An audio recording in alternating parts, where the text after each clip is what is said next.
કિશોરી ઉત્કર્ષ પહેલ અંતર્ગત ગાયત્રી વિદ્યાલય અંકલેશ્વર ખાતે કિશોરીઓ માટે માહિતીપ્રદ સત્રનું આયોજન।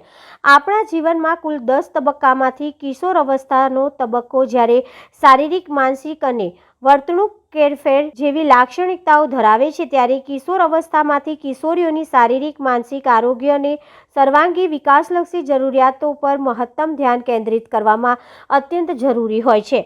આપણા સમાજના સર્વાંગી વિકાસમાં કિશોરીઓનું યોગદાન નમૂનારૂપ રહ્યું છે। આમ કિશોરી પણ ગામ, તાલુકા, જિલ્લા, રાજ્ય અથવા દેશને પ્રગતિશીલ બનાવવા માટે કિશોરીઓનો નિરંતર સર્વાંગી વિકાસ ખૂબ જ અનિવાર્ય છે।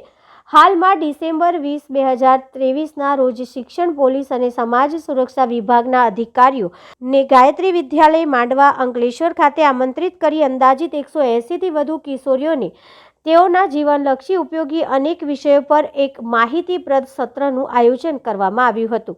અંકલેશ્વર તાલુકા ખાતે કાર્યરત સદર કિશોરીઓ ઉત્કૃષ્ટ પહેલ અંતર્ગત આયોજિત સદર માહિતીપ્રદ સત્રમાં તાલીમાર્થી કિશોરીઓની મુલાકાત લઈ વિસ્તૃત ચર્ચા અને પ્રશ્નોત્તરી કરી તથા આગામી દિવસોમાં સદર CSR પહેલ અંતર્ગત વિશેષ રૂપી નવીન વિચારો, કાર્યશૈલી અને અભિગમના ત્રિવેણી સંગમ થકી ભાગ લઈ રહેલી કિશોરીઓના તાલીમ કાર્યકાલ વધુ રસપ્રદ, માહિતીપ્રદ અને લાભપ્રદ બને એ અંગે જરૂરી ચર્ચા વિચારણા કરી હતી।